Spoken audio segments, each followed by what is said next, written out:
नमस्कार आसंतु आजिर एही आलोचनारे सामिल हेबा आमे मिसिकी विज्ञान आखिरे आम चारिपाखर दुनिया को बुझिबा पाई एक रोमांचकर यात्रा आरंभ करिबा।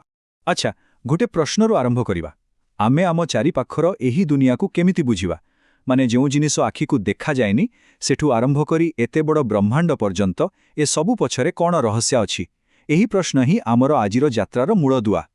तेमे चालंतु आम यात्रार प्रथम पाद आगकू बढ़ेबा आमे एकदम भीतरकू जिबा माने अणुवीक्षण स्तरकू जोंठी एमिति एक दुनिया अछि जहाकू आमे खाली आखिरे देखि पारुनाहु। कल्पना करंतु तो आम चारिपाखरे एक पूरा लुकायित दुनिया रहिछि। ए हेउछि अणुजीवमानंकर जगत। सेमाने एते छोट जे सेमानंकु देखिबा पई अणुवीक्षण यंत्र दरकार, किंतु जानिचंती सेमानंकर प्रभाव आम जीवन उपरे बहुत बड़। तेबे एही अणुजीव हुंतु कि आमे देखुथिबा जेकोनोसी जिनिस सबुकिछिर मूल हेउछि पदार्थ। आउ मजार कथा हैला प्रत्येक पदार्थ छोट छोट कणिकारे ही तयारी। एही कणिकागुड़िक केमिति काम करंती सेटा बुझिगले बड़ बड़ जिनिसर रहस्य भी बुझी हुए। आउ एही छोट कणिकागुड़िक किपरि एकाठी हुंती सेटा ही सबुकिछि निर्धारण करे। केतेबेले सेमाने एका एका रुहंती जाहाकू मौलिक कुहा जाए, केतेबेले पुणी रासायनिक भावे जोड़ी होई यौगिक तयारी करंती, आउ केतेबेले केवल पाखापाखी मिसी जाई मिश्रण तयारी करंती। एहार गोटे बहुत भल उदाहरण हेउछि द्रवण। भाबंतु आमे जेतेबेले चीनी को पानी रे मिसाउ सेतेबेले चीनीटा हेउछि द्रव आउ पानी हेउछि द्रावक। एमानकर मिसिबाटा आमको सीधा देखा जाएनी, किंतु फलरे जो मिठा पानी बा द्रवण तयारी हुए ताकू आमे अनुभव करि पारु। अच्छा तेबे छोट कणिकार दुनियारू बाहरी आसी एबे सेही शक्तिगुड़िकू देखिबा जाहाकू आमे प्रतिदिन अनुभव करू, जहा आम जीवन को प्रभावित करे। आम चारिपाखरे केते प्रकारर शक्ति काम करुछे, जेमितिकी बल जहा जिनसकू चलैबारे साहाय्य करे, विद्युत जहा बिना आमर आजिकाली चलिबा मुस्किल, आलोक जहा आमको देखिबारे साहाय्य करे, आउ वायुचाप जहा कि पाणीपागकू नियंत्रण करे। तेबे विद्युत कथा भाबिले आममनकू साधारणतः लाइट आसे, किंतु एहार प्रभाव आहुरी अछि। मुख्यतः दुईटा प्रभाव देखा जाए। गुटे हेला चुंबकीय प्रभाव जोंथिपाई मोटर चले, आउ अन्यटी हेला तापीय प्रभाव जोंथिपाई हीटर गरम हुए। सेहीपरि आलोक भी गोटे मजेदार शक्ति।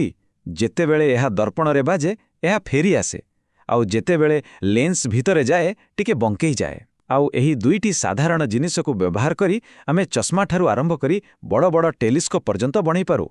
वायुचाप शुणिबाकू साधारण लागू थाई पारे, किंतु एहार शक्ति बहुत। एई चापरे टिके एपट सेपट हेले पवन बहे, आउ जदि बेसी फरक आसिला ताहले सेईटा ही झड़ बात्यार भयंकर रूप निये।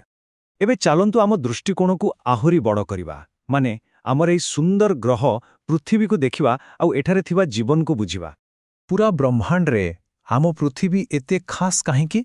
कारण एठी जीवन अछि, आउ सेथिपाई एठी पानी, वायुमंडल आउ ठीक तापमात्रा भले किछि जरूरी जिनिस रहिछि जहा एठी जीवन को संभव करैछि। आमे समस्ते सुनिछे स्वास्थ्य ही संपद।